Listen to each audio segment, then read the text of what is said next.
ዛሬ የምንመረምረው አንድ በጣም አስደሳች ሰነድ ነው። አዎ በደቡባዊ ዩናይትድ ስቴትስ የሚገኘው የኮፕቲክ ኦርቶዶክስ ሀገረ ስብከት የሰንበት ትምህርት ቤት ስርዓተ ትምህርት ዝርዝር ነው። ልክ ነው።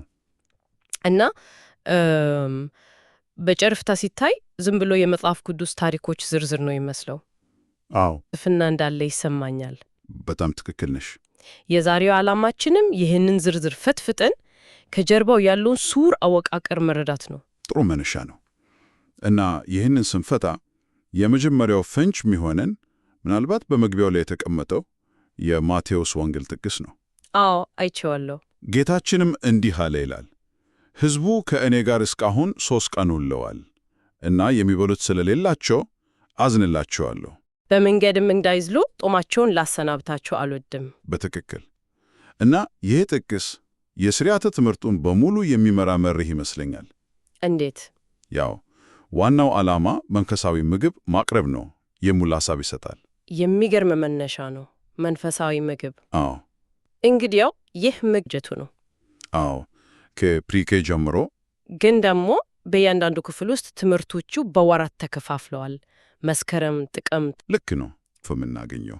እሺ አደረጃጀቱ ከትምህርት ቤት ካሌንደር ጋር ብቻ ሳይሆን ከቤተ ክርስቲያን የሥርዓተ አምልኮ ካሌንደር ጋር የተቆራኘ ነው። ለምሳሌ በታኅሳስ ወር የሚሰጡት ትምህርቶችን ብንመለከት አብዛኞቹ ከጌታ ልደት ጋር የተያያዙ ናቸው። የሰብአ ሰገል ጉዞ ወይም ኢየሱስ በግርግም እንደሚሉት ያሉ ማለት ነው። በትክክል። ጾምና ፋሲካ የሚሉት ርዕሶች ደግሞ በቀጥታ ከዐቢይ ጾምና ከትንሣኤ ጋር የተያዙ መሆናቸውን ይጠቁማሉ። ይሄ ማለት ልጆቹ በሰንበት ትምህርት ቤት ልጆቹ ሕይወትና ከቤተ ክርስቲያን ልምምዳቸው የተነጠለ አይሆንም። የመም ትርጉም እንዲሰጣቸው ያደርጋል ማለት ነው። በጣም እምነት በክፍሉ ውስጥ የሚጠና ነገር ብቻ ሳይሆን በሕይወት የሚተገበር መሆኑን ገና ከጅማው ይረዳሉ ማለት ነው። በጣም አስደማሚ ስልት ነው። እንግዲያው ወደ ይዘቱን ግባ። በተለይ የታችኞቹ ክፍሎች ላይ እናተኮር። እሺ። በቅድመ መዋዕለ ሕፃናት ፕሪኬ ዝርዝር ውስጥ የኖህ መርከብ፣ ዳዊትና ጎልያድ፣ ሕፃኑ ሙሴ፣ ኢየሱስ ሺዎቹን መገበ። አዎ ልክ የመጽሐፍ ቅዱስ ምርጥ ታሪኮች ስብስብ ነው የሚመስለው። እና ይሄ ሆን ተብሎ የተደረገው ነው። በዚህ ዕድሜ ላይ ላሉ ሕፃናት ውስብስብ ስነ መለኮታዊ ትንታኔ አያስፈልጋቸውም። አይፈልጉም። የሚያስፈልጋቸው ነገር ቢኖር በቀላሉ በአእምሯቸው የሚቀር ግልጽ መልእክት ያለው እና የማይረሳ ታሪክ ነው። ድራማዊ የሆነ ነገር። ልክ ነው። እነዚህ ታሪኮች ስለ እግዚአብሔር ኃይል፣ ስለ ጥበቃው፣ ስለ ፍቅሩ መሠረታዊ ግንዛቤን ያስጨብጣሉ። እሺ፣ ወደ መዋዕለ ሕፃናትን ኪንደርጋርተን ስንሸጋገር ደግሞ ይዘቱ ትንሽ ይሰፋ። ዳንኤል በአንበሶች ጉድጓድ፣ ዮናስ በዓሣ ሆድ ውስጥ የሚሉ አዲስ ታሪኮች ይገባሉ። ትክክል ነው። ግን እዚህ ላይ አንድ ግራ ያጋባኝ ነገር አለ። ምንድን ነው? የኖህ መርከብ እና ሕፃኑ ሙሴ የሚሉ ታሪኮች እዚህም ዝርዝር ውስጥ ተመልሰው መጥተዋል። ይሄ ስህተት ነው ወይስ ልጆቹ ይሄን ማሰምጠነዋል ብሎ እንዳይሰለጫቸው ስጋት የለም? ጥሩ ነጥብ ነው ያነሳሽ። እና ይሄ ስህተት አይደለም። በፍጹም። እዚህ ላይ ነው የሥርዓተ ትምህርቱን ሁለተኛውንና ምናልባትም ዋነኛውን ስልት የምናገኘው። እሱ ይህ ድግግሞሽ ሳይሆን ሆን ተብሎ የተነደፈ የማስተማሪያ ዘዴ ነው። ያው በእንግሊዝኛው ስፓይራል ኩሪኩለም ይሉታል። ክብ አዙሪት ሥርዓተ ትምህርት ማለት እንችላለን። ልክ እንደዛ። አንድ መሠረታዊ ሐሳብ ወይም ታሪክ በለጋ ዕድሜ ላይ በቀላል መንገድ ይተዋወቃል። እሺ።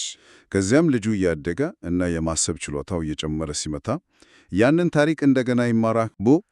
ግን በዚህ ጊዜ ከበፊቱ የበለጠ ጥልቅና ሰፋ ባለ ትንታኔ። ገባኝ። እስቲ በምሳሌ እናየው። ዳዊትና ጎልያድ የሚለውን ታሪክ ብንወስድ በጣም ጥሩ ምሳሌ ነው። ለአንድ የ4 ዓመት ልጅ የዳዊትና ጎልያድ ታሪክ ስለ አንድ ትንሽ ልጅ ጀግንነት ነው። ትልቅን ሰው በድንጋይ ስላሸነፈ። ልክ ነው። መልእክቱ ቀላል ነው። እግዚአብሔር ከትንንሾች ጋር ነው። ደፋር መሆን አለብህ። አዎ። ነገር ግን ለአንድ የ10 ወይም የ12 ዓመት ልጅ ይሄ ታሪክ ሲደገመለት ትኩረቱ ይቀየራል። እንዴት? በማይቻል በሚመስል ሁኔታ ውስጥ በእግዚአብሔር ላይ ስለመታመን፣ ስለ ትሕትና እና ትዕቢት፣ አልፎ ትርፎም ስለ ዳዊት ንጉሥ ሆኖ መቀባት እና በእስራኤል ታሪክ ውስጥ ስለነበረው ሚና ሊሆን ይችላል። ገብቶኛል። ስለዚህ ድግግሞች ሳይሆን ሐሳብን በንብርብር መገንባት ነው ማለት ነው። በትክክል። ልክ አንድ ፊልም በልጅነትሽ ስታየውና አድገሽ ደግመሽ ስታየው የሚገባሽ ነገር እንደሚለየው ማለት ነው። በጣም ጥሩ ምሳሌ ነው።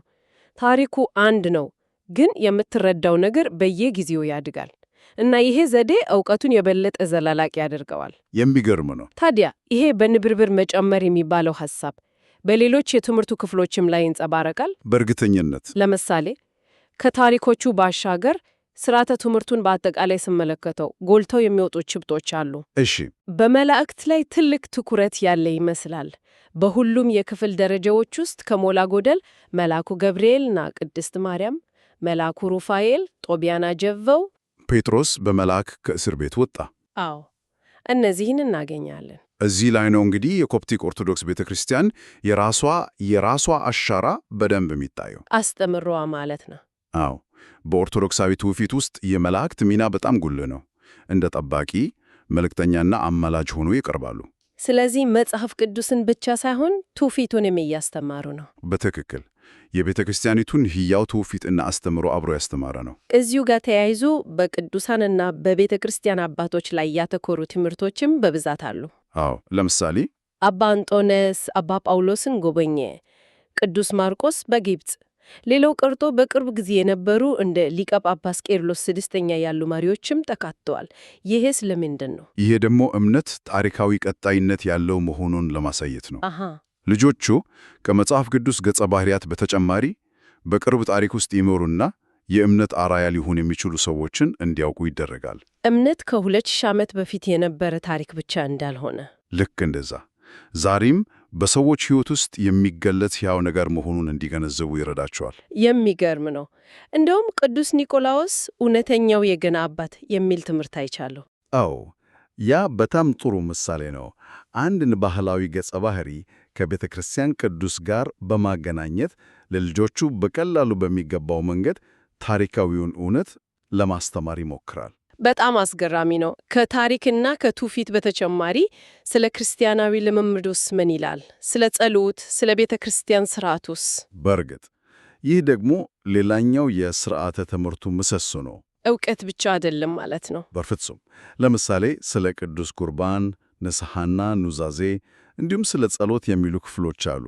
ጸሎት በአባ ሺኖዳ የተሰጠ ትምህርት የሚል ርዕስ አይቻለሁ። አዎ እነዚህ ትምህርቶች አንድ አማኝ በቤተ ክርስቲያን ሕይወት ውስጥ እንዴት ንቁ ተሳታፊ እንደሚሆን ያስረዳሉ።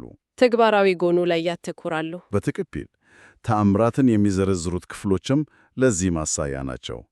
የዓይነ ስውሩ መፈወስ፣ የአልሞቃጣም ተራራ ተአምር። አዎ እነዚህ ታሪኮች የእግዚአብሔር ኃይልና ርኅራኄ በተጨባጭ እንዴት እንደሚሠራ ያሳያሉ። ይህም በመግቢያችን ላይ ወደ ያነሳነው የማቴዎስ ወንጌል ጥቅስ ይመለሰናል። ጌታ ለሕዝቡ እንደራራላቸውና እንደመገባቸው። ልክ እንደዛ ነው። እስካሁን ያወራነው በአብዛኛው ስለ ታዳጊ ሕፃናትና የመጀመሪያ ደረጃ ተማሪዎች ነው። ግን ይሄ ስርዓተ ትምህርት እስከ 12ኛ ክፍል ድረስ ይሄዳል። አዎ በጣም ወሳኝ ጥያቄ ነው። አንድ የ6 ወይም የ7 ዓመት ወጣት ከዳዊትና ጎልያት ታሪክ አልፎ ምን ይማራል? ይዘቱ እንዴት ነው የሚቀየረው? በከፍተኛ ክፍሎች ውስጥ የክብ አዙሪት ያልነው ነገር ወደ ላቀ ደረጃ ይሸጋገራል። እንዴት? ትኩረቱ ከታሪኮቹ ምን ሆነ ከሚለው ጥያቄ ወደ ለምን ሆነ እና ይህ ለኔ ዛሬ ምን ማለት ነው ወደሚለው ጥያቄ ይሸጋግራል። የበለጠ ትንታኔ ላይ ማለት ነው። አዎ ይዘቱ የበለጠ ስነ መለኮታዊ፣ ፍልስፍናዊ እና ተግባራዊ ይሆናል። ለምሳሌ ስለ ፍጥረት ታሪክ የተማረ ልጅ ልክ ነው። በአንደኛ ክፍል የተማረ ልጅ በ10ኛ ክፍል ውስጥ በሳይንስና በእምነት መካከል ያለው ግንኙነት ምንድን ነው የሚል ጥያቄ ማንሳት ይጀምራል።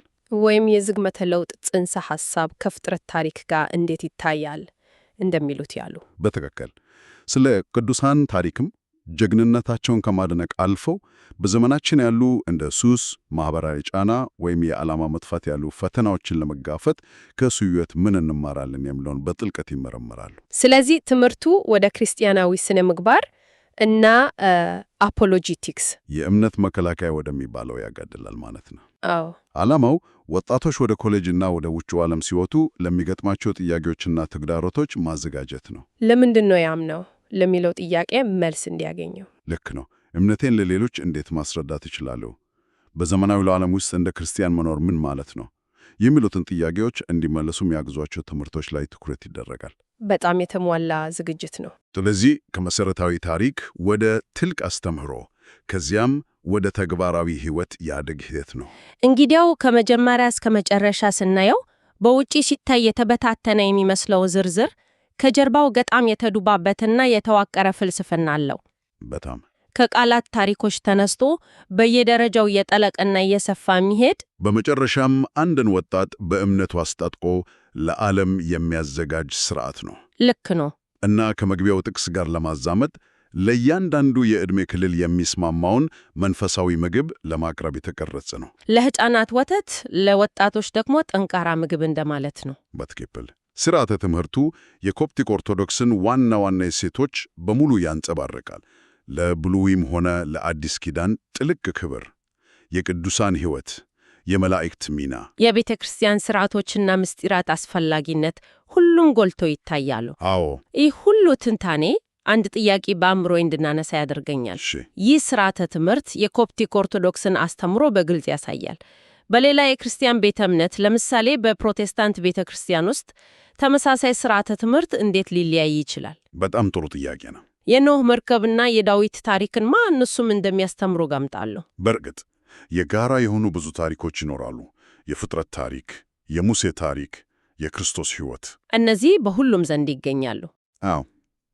ልዩነቱ የሚመጣው ትኩረት በሚሰጣቸውን ነገሮች ላይ ነው። ለምሳሌ በፕሮቴስታንት ሥርዓተ ትምህርት ውስጥ ስለ ቅዱሳን፣ ስለ ቤተ ክርስቲያን አባቶች ወይም ስለ መላእክት አማላጅነት የሚሰጥ ትምህርት በጣም አናሳ ወይም በፍጹም ላይኖር ይችላል። በምትኩ ምን ላይ ያተኩራል? በምትኩ እንደ በእምነት ብቻ መስደቅ ወይም የመጽሐፍ ቅዱስ የበላይነት ላሉ ስነ መለኮታዊ ጽንሰ ሐሳቦች የበለጠነ ትኩረት ሊሰጥ ይችላል። ስለዚህ ልዩነቱ የትኞቹ ታሪኮች ተመርጦ እንደሚካተቱና የትኞቹ እንደሚቀሩ ላይ ነው ማለት ነው። ልክ ነው። እና ይህ ልዩነት ደግሞ እያንዳንዱ ማህበረሰብ በላቀው ሁኔታ ዋጋ ስለሚሰጣቸው እሴቶችና አስተምሮች ብዙ ይነግረናል ማለት ነው።